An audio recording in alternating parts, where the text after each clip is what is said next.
Tintin, Explorers on the Moon.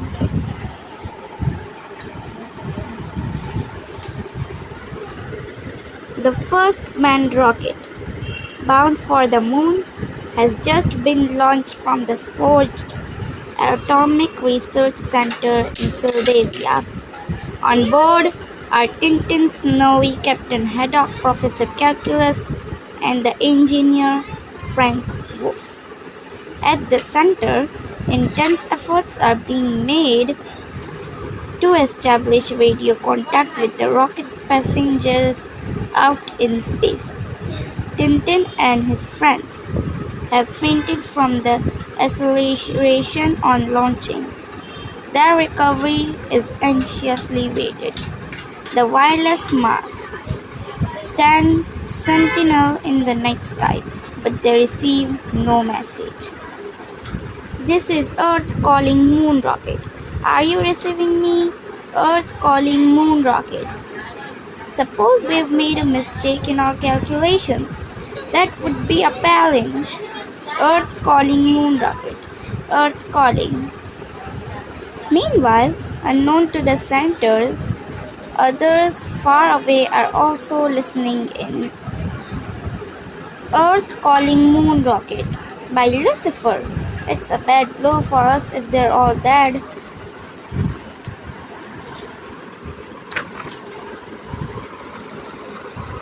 Earth calling moon rocket. Are you receiving me? Earth calling moon rocket. Earth moon rocket. Are you receiving me? Woof woof. The dog. It's their dog answering. Tintin!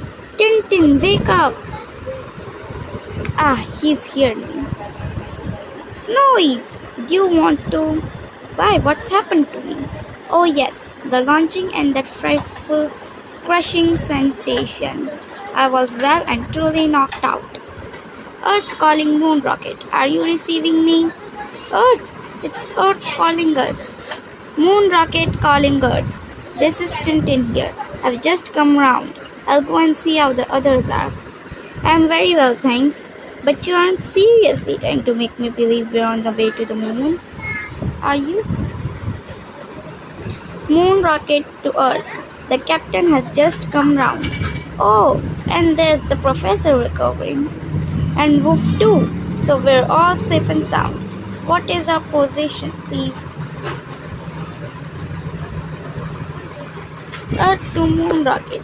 You are now 2,500 miles from the Earth. Your course is exactly as estimated. 2,500 miles from the Earth. Do you realize what an extraordinary adventure this is for us? It's unbelievable. It makes one's head spin. But my head isn't spinning. Anyway,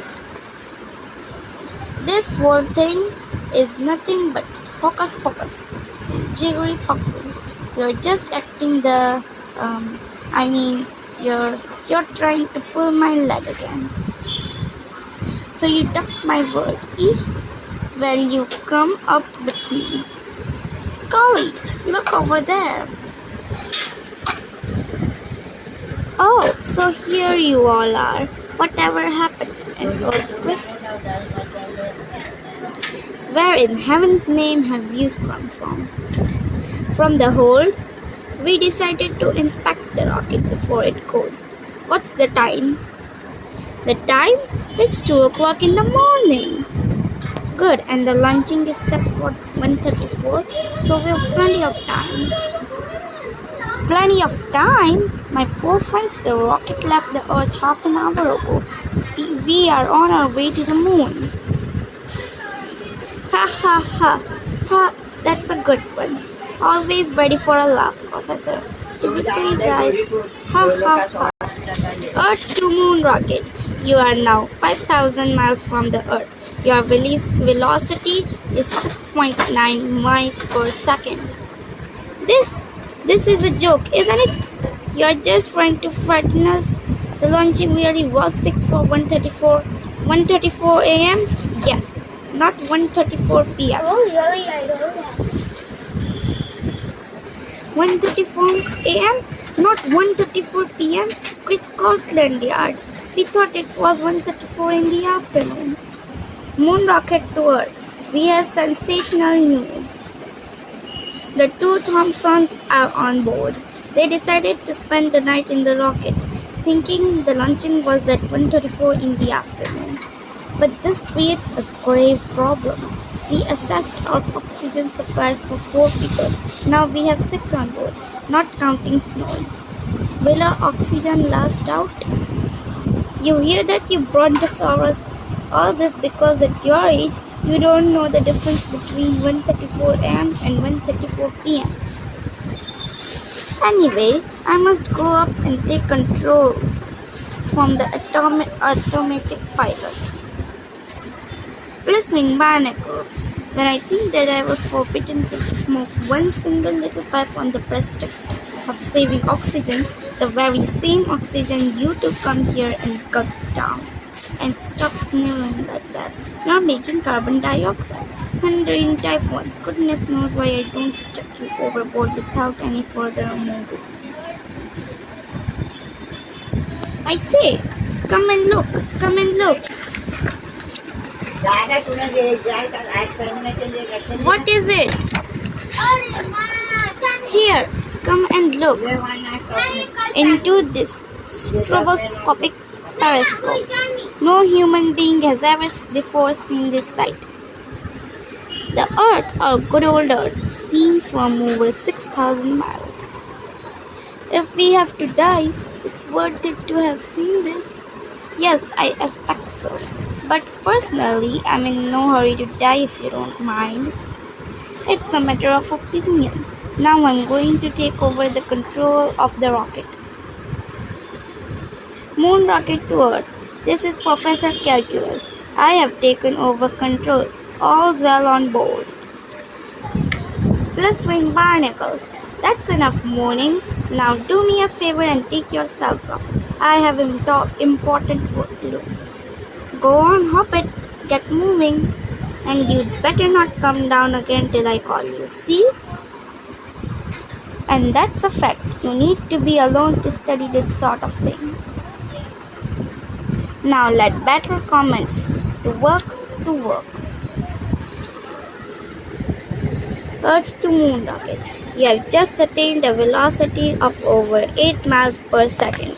You are no longer subject to normal gravitational pull. Now then, here we are. We'll tackle the first chapter. I've learned something already. Courage, Haddock. On to chapter 2. Sit down and watch. Look, there's the moon in all her glory. Is that really the moon? That funny ball riddled with little holes?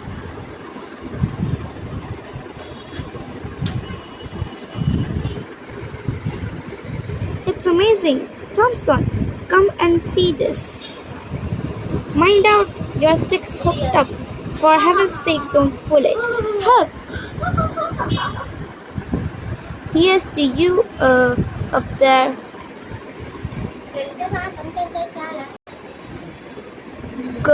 Goodness, gracious. My whiskey's rolled itself into a ball. That's impossible. Have I drunk too much already? Too much or not? A decent whiskey doesn't behave like this. Come here at once. Whiskey, stop fooling about. Get back in my glass this minute. Blistering barnacles. What's the matter? Something's happened. Snowy doesn't usually walk upside down like that. Look what you've done, you idiot. You stopped the nuclear motor. The acceleration of our rocket created a sort of artificial gravity here inside. This allowed us to move about in the cabin as we do on the ground. When the motor stops, we no longer feel the effects of the gravity.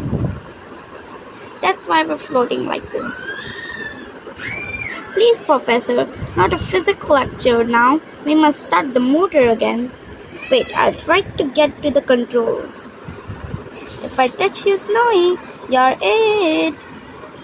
Yeah, you see, my dear Whiskey, you've turned yourself into a ball. But I'm a pretty little bird.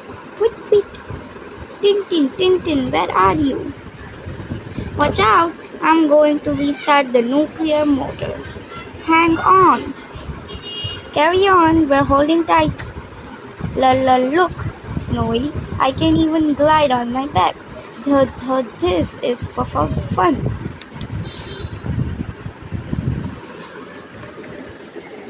Earth to Moon rocket, what's going on? Why have you stopped the nuclear motor?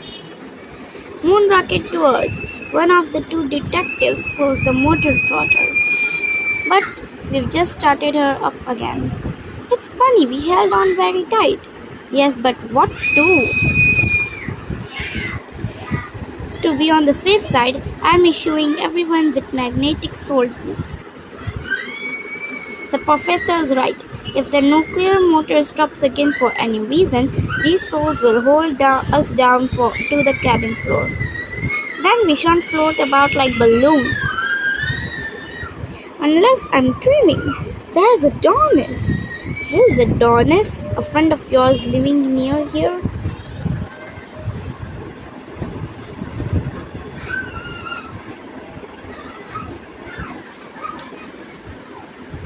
The asteroid Adonis is a dwarf planet which orbits between Mars and Jupiter.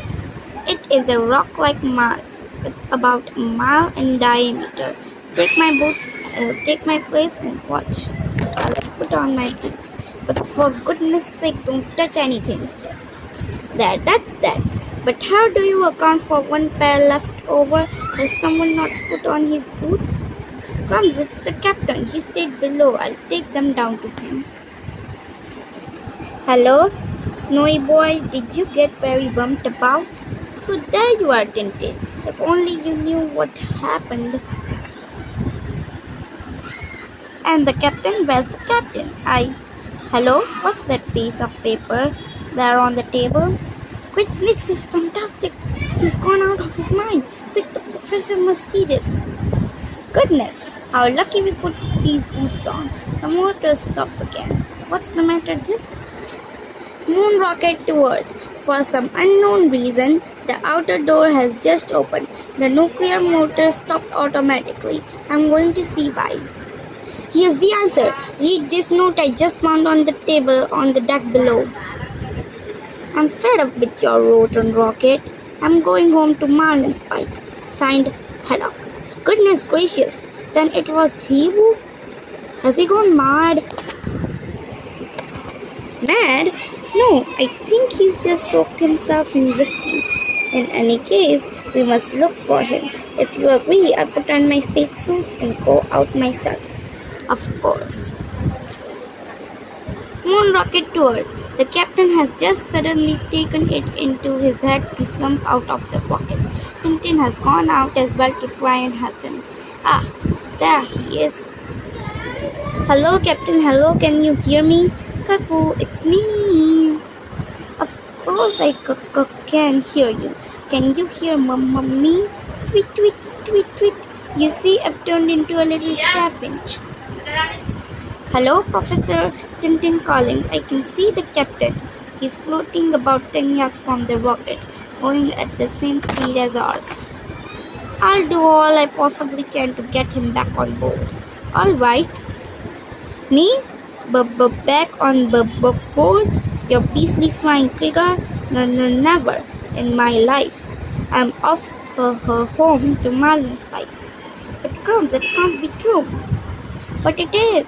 He's getting further away from the rocket. Poor captain. Now I see he's being pulled into orbit by Adonis. He's lost. Hello, Professor. Tintin calling. The captain's getting further and further away, attracted by Adonis. Getting further away? It's only to be expected. He's become a satellite of Adonis. This is terrible. Surely there must be something we can do. Of course, we must inform Earth at once and tell them Adonis has a new satellite by the name of Haddock. Not so fast. I have a plan. You raise the retractable ladder at once so that I can anchor myself securely, then start up the motor, gently at first but getting faster and faster. But what are you hoping to do? To get close enough to the captain, to throw him a line and pull him aboard. Pull me aboard, not on your life. It's sheer madness, but I admire you for wanting to try. I'll raise the retractable ladder as you said, and wait for your orders. Tintin here, I'm securely anchored. You can start the motor. Alright, Tintin, it's terribly risky, but good luck anyway. Steady now, I'm starting the motor. Tintin calling. I got a terrific jolt, but I managed to hold on. You were right on course. Yes, I can see the captain. I'll close up to him, but for goodness sake be quick. As soon as the motor stops, Adonis will start dragging us into orbit. I'll do my best. Steady now. Stand by. Cut the motor. Stop. A rowing, since rowing's been my. Let's hope I don't miss him. Hooray! I've got him. I'll go no more rowing. Help! I lost my foothold. Lucky I'm injured. Hello, Tintin. For goodness sake, hurry. We're being attracted by Adonis. If I don't restart the motor, we're going to crash against the asteroid. Save yourselves. Save the rocket. Start up the motor. Listening barnacles. What's all this work doing? Until in our next video. Bye, friends.